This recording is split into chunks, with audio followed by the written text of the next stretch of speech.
ការភាពគ្រប់គ្រងភាពស្អាតក្នុងភូមិសាស្ត្រខេត្តកំពតនៅតែបន្តដោយភ្លៀងរលឹមនេះជាការលើកឡើងរបស់លោកអេងប៉ូឡូប្រធានមន្ត្រីបរិស្ថានខេត្តកំពតក្នុងកិច្ចប្រជុំបូកសរុបលទ្ធផលការងារសម្អាតអនាម័យបរិស្ថានប្រចាំឆ្នាំ2025របស់រដ្ឋបាលក្រុងស្រុកឃុំសង្កាត់ក្នុងភូមិសាស្ត្រខេត្តកំពតកាលពីព្រឹកថ្ងៃទី4ខែមិនិនាឆ្នាំ2026រដ្ឋបាលខេត្តកំពតសហការជាមួយមន្ទីរបរិស្ថានខេត្តរៀបចំកិច្ចប្រជុំបូកសរុបលទ្ធផលការងារសម្អាតអនាម័យបរិស្ថានប្រចាំឆ្នាំរបស់រដ្ឋបាលក្រុងស្រុកឃុំសង្កាត់ភូមិសាស្ត្រខេត្តកំពតក្រមអធិបតីភាពឯកឧត្តមមឿងគង្គា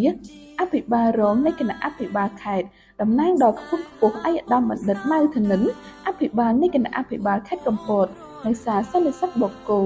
ដោយមានការអញ្ជើញចូលរួមពីលោកស្រីប្រធានមន្ត្រីអង្គភាពពាក់ព័ន្ធអភិបាលនៃគណៈអភិបាលក្រុងស្រុកការិយាល័យជំនាញក្រុងស្រុករដ្ឋបាលឃុំសង្កាត់យុវជនក្រុមហ៊ុនសេវាប្រមូលសម្រាមផាមេស៊ីផ្សារនិងវិស័យឯកជនសរុបចំនួន254នាក់ក្នុងកិច្ចប្រជុំនេះលោកអេងប៉ូឡូប្រធានមន្ត្រីបរិស្ថានខេត្តបានថ្លែងអំណរគុណចំពោះរដ្ឋបាលក្រុងស្រុកឃុំសង្កាត់យុវជនព្រះសង្ឃលោកគ្រូអ្នកគ្រូសិស្សានុសិស្សនៅវិស័យឯកជនដែលបានចូលរួមការងារបរិស្ថានទាំងភាពស្អាតនិងភាពបៃតងជាពិសេសចូលរួមការងារអនាម័យបរិស្ថានជាប្រចាំរួមចំណែកឲ្យខេត្តកំពតស្អាតមានសោភ័ណភាពល្អមានការទឹកដាក់សម្រាប់បានត្រឹមត្រូវជាកត្តាធ្វើឲ្យកាន់តែប្រសើរលើសេវាកម្មទេសចរជាតិនិងអន្តរជាតិជាមួយគ្នានោះដែរលោកប្រធានមន្ត្រីបានផ្សព្វផ្សាយពីផលប៉ះពាល់និងការទប់ស្កាត់ការបំពុលខ្យល់ដែរឯកឧត្តមមឿងគង្គាអភិបាលរងនៃគណៈអភិបាលខេត្តជាអធិបតីក្នុងកិច្ចប្រជុំនេះបានវាយតម្លៃខ្ពស់ចំពោះក្រុមការងារមន្ត្រីបរិស្ថានដែលតែងតែសហការល្អនិងផ្ដល់បច្ចេកទេសលើកិច្ចការងារបរិស្ថានដល់រដ្ឋបាលក្រុងស្រុកឃុំសង្កាត់រួមទាំងវិស័យឯកជនចំពោះអាជ្ញាធរក្រុងស្រុកឃុំសង្កាត់វិស័យឯកជនដែលចូលរួមដោយផ្ទាល់លើការងារអនាម័យបរិស្ថានក្នុងកិច្ចប្រជុំឯកឧត្តមអភិបាលរងបានផ្ដល់អនុសាសន៍ដឹកនាំបន្ថែមនិងសម្រាប់អនុវត្តបន្តរួមមាន 1. រដ្ឋបាលក្រុងស្រុកឃុំសង្កាត់បន្តជំរុញអនុវត្តយុទ្ធនាការភាពស្អាតទាំង3របស់ក្រសួងបរិស្ថាននៅតាមសាលារៀនវត្តអារាមទីសាធារណៈតាមដងផ្លូវនិងបន្តអនុវត្តការងារអនាម័យបរិស្ថានតាមផែនការសកម្មភាពប្រចាំឆ្នាំ2026